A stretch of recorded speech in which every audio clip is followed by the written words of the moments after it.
Welcome to Power Lunch Live. I'm Rhett Power, your host. It's good to be with you here. I think we're already on August the 12th, which is just blows my mind. Anyway, it's good to be with you here on a Wednesday morning and with Dr. Beverly Kaye in California. I'm on the East Coast, so it's midday for me. So welcome, no matter what time it is for you. It's lunchtime, but it is a lunchtime program for us on the East Coast. But anyway, the point of Power Lunch Live is to have today's thought leaders, best-selling authors, CEOs, corporate leaders, people who are doing amazing work in the world that we can learn from. And the fun part about all that is that it's an interactive program, which means you have to get on LinkedIn, you have to get on Facebook, Twitter, YouTube, whatever platform you prefer, because we're broadcasting on all of those. And send us your message, because we actually monitor those feeds during the program, and we can respond to your questions. So please interact with us. Please let us know that you're out there and say hello. So now look, the other part of the program thing is that if you like the program, give it a like or share so that your network can benefit from these conversations as well. And it doesn't hurt, because then we grow our audience. Two good benefits there. As I said, I've got Dr. Beverly Kaye with me today. She's a internationally recognized professional that practices in career development, employee engagement, and retention. She's a world-renowned specialist there. She is the author of multiple books, including Love 'Em or Leave 'Em, or Love 'Em or Lose Them. I can't speak English today, I'm sorry. Love 'Em or Lose Them. Help them grow and watch them go. I cannot speak. Hello, hello, stay interviews. Goodbye, talent loss, and up is not the only way. Those are her popular books. We're going to talk about probably all of those today, I think.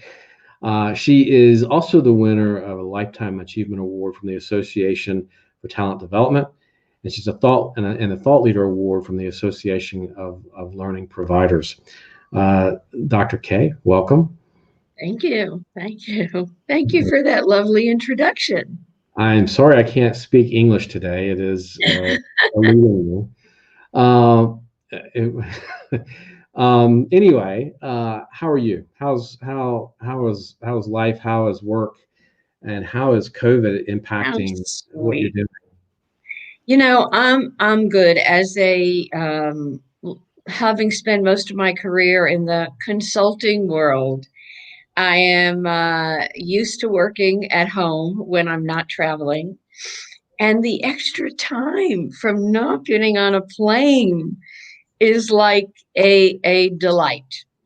So I'm doing well. No one in my circle has come down with COVID. So fingers crossed we all stay healthy. Good. That's good. Now, we have the pleasure of talking every week, and we're in this group, what we call an LPR group. And I've gotten to know you quite a bit over the last few months in that group. And it's one of the reasons I want to have you on the program, because your understanding and your deep understanding of sort of the changing work environment and how COVID is really going to change leadership and business. Can you talk about that a little bit? How do you think COVID and maybe even some of the social issues that we're facing now? I barely got that out of my mouth. How is that going to change? How are those changing leadership? Maybe it's going to make those leaders it's going to force the leaders who are uncomfortable showing up, showing themselves, being vulnerable. It's almost going to beg them to be more vulnerable and find out how their employees are doing and talk about how they're doing. Your very question to me in the beginning, how's it going, it is not asked enough. And what I see in individuals, around the world, are they want to be asked, how's it going? They want to be asked, how are you doing with this? And they want someone to listen to the answer and ask the next question, not say, okay, thank you. Now let's talk about, Right. if you know what I mean. Right. So, I was reading a study to find something delicious to tell you. And the study of 10 industries, 2,700 employees, 75% say they feel socially isolated, 67% report higher stress, 57% greater anxiety, and 53% saying emotionally exhausted. Wow. So, given that it's a Wow. Qualtrics SAP study, I'd say leaders, managers, supervisors, um, hug your people. That's the Yeah. best way I know of saying it, even if it's a little light touch hug. Do that. Yeah. That makes a lot of sense, and I think that's good advice. We don't show we care enough, right? Yeah, We often sort of move straight to the business, straight to, and I think people right. do, and that how's it going question has got to be real Hmm. and come across as real. I think Right. um, it can't be Bull. that typical well, it can't be that typical how's it going question, right? Like, I It, don't really care how you're going to answer. I'm moving on to right, the next question. Right. right, yeah, Right. and if somebody says fine, you maybe that's an indication to dig a little deeper, right? Right. Ask a Right. follow up question to that. Right. Um, So people skills will be more needed and more, I think, cherished yeah. than they ever have been, even though we're always saying care about your people, care about your people. Now we're saying it in neon. I mean, that it kind of begs another question there. Then, I mean, and you've answered. I think maybe part of it is are there some new skills that we need as managers and leaders that we didn't have before? And I know asking those questions, but and you talk about being vulnerable and being up there up front with your feelings. You talk about that a little bit. But are there some other skills that I need now? You think? The literature, human capital, is Hmm. filled with statements that say it's the human skills, it's the softer skills. Right. It's those skills that everyone is going to need, and technical skills alone will not make it for you. So maybe this is pushing us, everyone, to develop those more human skills, the sensitivity ability, where your antennae are up, picking up things, even though we're picking up things, online. We need to use those skills more. We need to use curiosity more. Oh, Uh, that's good. Really important, and sincere curiosity. Hmm. And I love all of the skill lists being published now, because there's a debate: are they soft skills, human skills, power skills? What? But it doesn't matter the name. It matters that we all know them and try to develop them and work at them. Hmm. Um, and you're right, asking the second question. So we could say, how are you? And move on. It's that next question. And it's listening hard for how to go deeper on that next question. Yeah. I think it's interesting to me. I was talking to a CEO the other day, and he talked about how um, his culture is better now than it was 4 months ago, and that actually surprised me a little bit because I think it's harder now. It seems like it would be harder now to have and maintain a culture um, in a company when you're not. and I guess I'm just used to being around people, and I'm used to being in an office environment where you can work on a culture, you can Right, work and build, right, you can be right, intentional about how you set that up. Uh, but he's doing a lot of what you're saying, and he focused on that early on, and he said it's changed him as a leader, yeah, um, and made him listen, and that was something he really needed, right, um, to be the better version of himself. So I think that's interesting that you're talking about that, because I think that the people who get it and who are doing this well, right. who are coming out of this crisis well, um, have realized that that's going to be a really essential thing. And anyway, I No, get. you're right. You're right. You know what I think is interesting is so I'm married to a rocket scientist who loves data. I'm the total opposite. But what I know he used to need when he was managing others, he didn't have the questions at his fingertips. Mm, He didn't have the, he had the equation at his fingertips, but not the curiosity question. So, what I am willing to give any listener is I put together 26 curiosity questions for any manager anywhere to ask their employees. And the 26, the reason they're 26 is they go with the alphabet, because Love 'em or Lose 'em was written to go with the alphabet to make it easier for managers. So I just made up, what would you ask a remote employee? To learn a little bit more about how they're doing. right. So I'll make that available on my website for people to use, and I'll send it to you also, Rhett. Okay.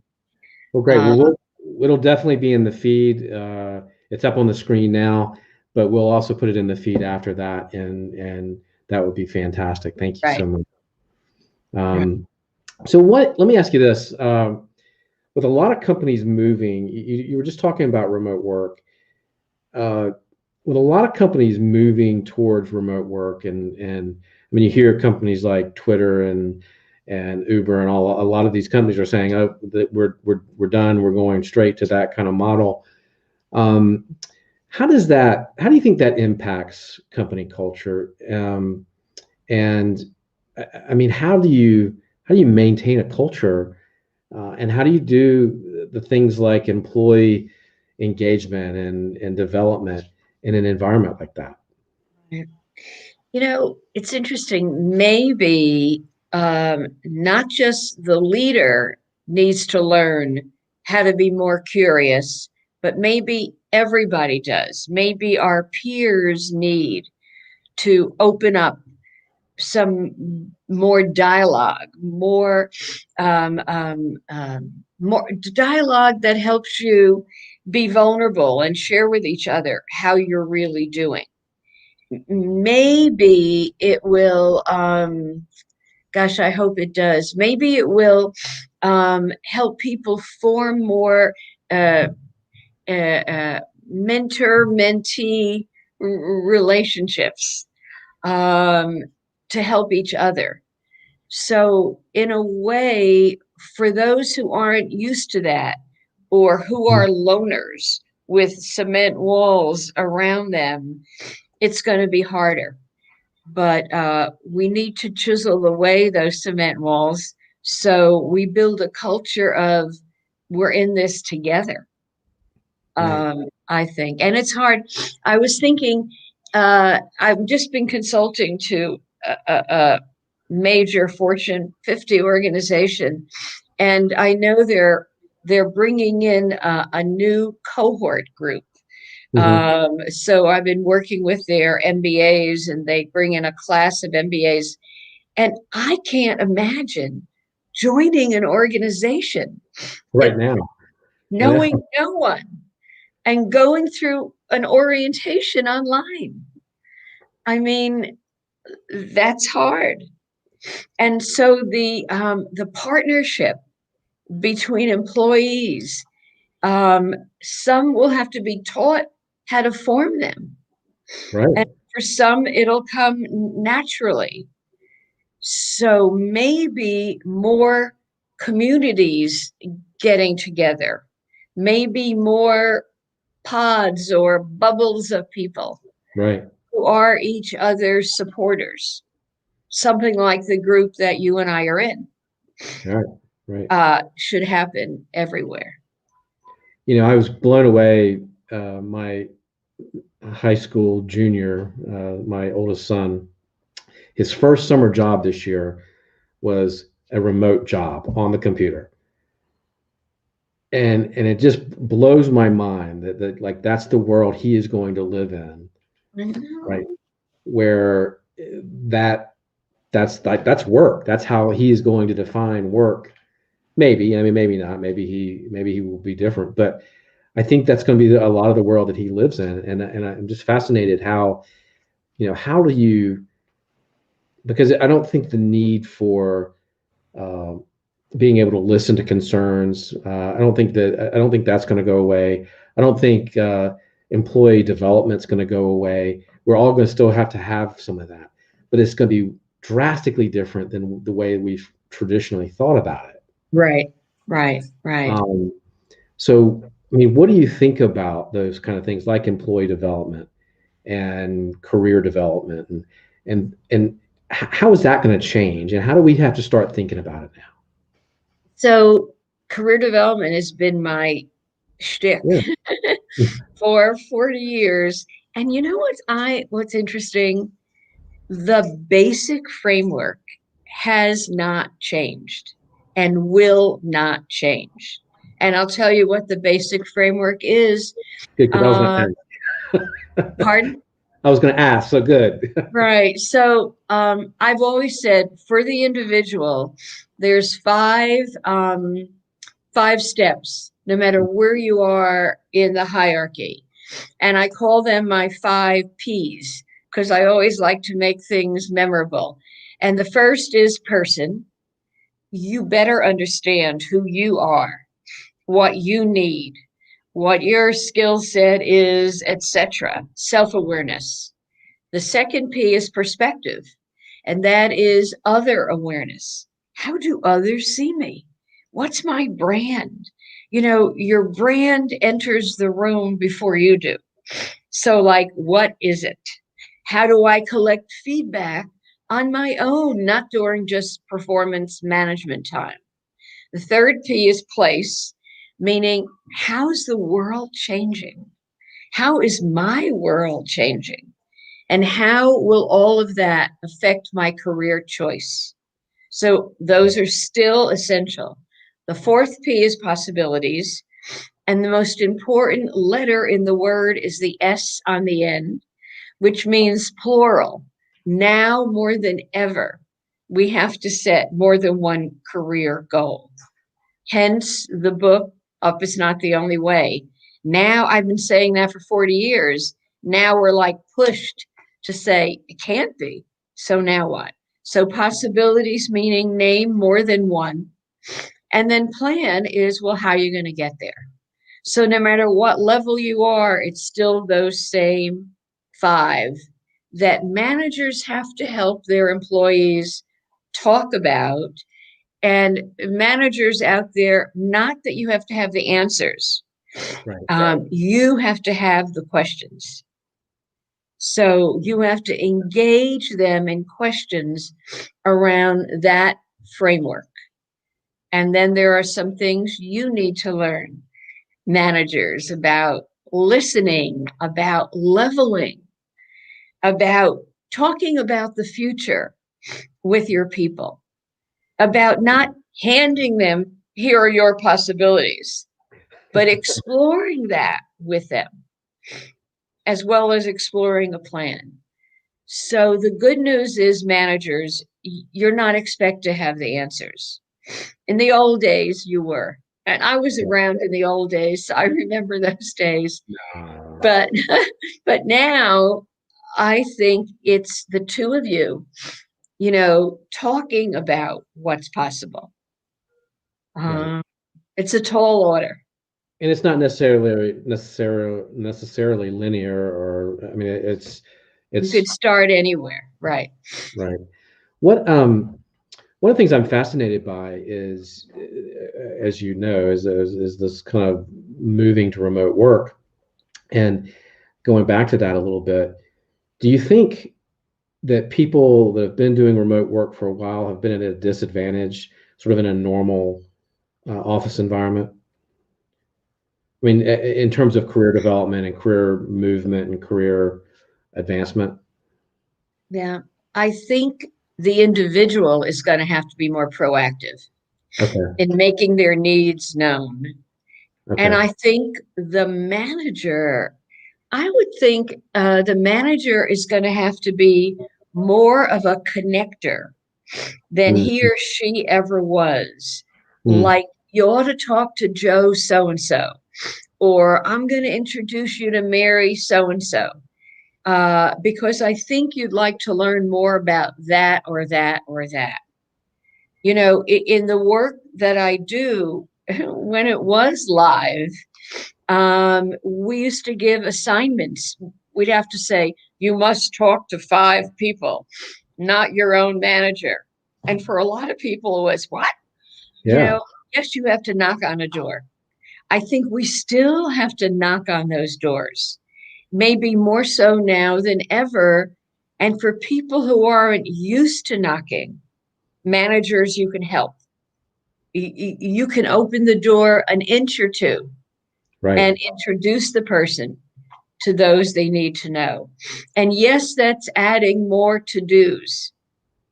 And Yeah. maybe that's what's hard. Yeah, I am adding more things to the manager's already overburdened list of things to do.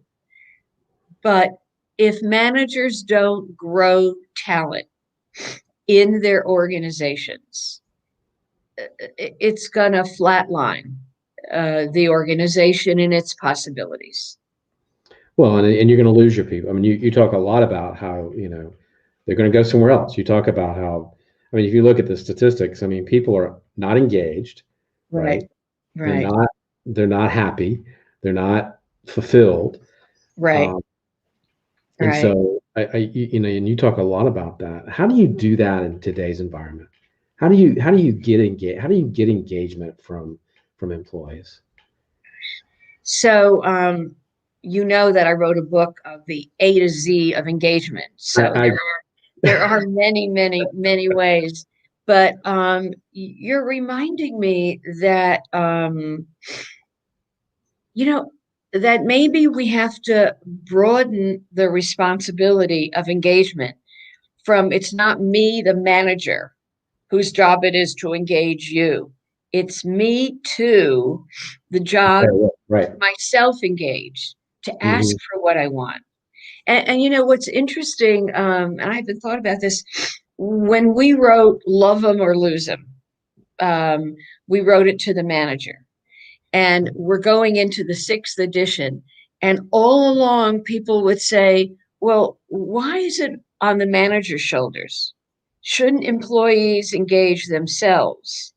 So my co-author, Sharon, and I wrote Love It, Don't Leave It, 26 ways to get what you want. And we thought it would sell 10 times what Love 'em sold. And it did not. And Really? I think, and what we figured then is that for some employees weren't willing to say, I've got to do this for myself. They wanted someone else, just like in career work. Someone should tell me what's next. You Wow. know, we are in a do it yourself mode now, and you're making me think that I should pull that book out, dress it up a little bit more, blow off the dust, and put it out again. But that's a little worrisome if we're going to this sort of hybrid work model where a lot of people are working from home, that means a lot of people are going to get lost, right? Right, right, I right. mean, if people are waiting for someone to say, "Hey, apply for this job, or hey, Exactly. do this, Exactly. then that's a little frightening, It's actually. frightening. And you know, in all my work across engagement, retention, development, I know that it takes three stakeholders to make something click. It takes the individual who is the spark. I've Hmm. got to think about myself and ask for what I want. It's the manager who has to give support, not being an answer machine, just support. And it's the organization that has to devise the systems and the structures that make the ecosystem work. Um, so when I'm consulting, I know it's not just to one of those three stakeholders. All three have to be involved to some degree, and that's critical. That's interesting. So in your book, Up is Not the Only Way, you talk about encouraging readers to take a kaleidoscope view. What did you mean by that? You know, I just found that fascinating, so I had to ask you. yeah, do you have a kaleidoscope handy? I don't. I wish I did. Well, you know, uh, I've been in this field a long time, and in a way, we used to use a telescope view. Like, what's the point I want to reach? And I think now we shouldn't look through a telescope because you can't even see the stars around career.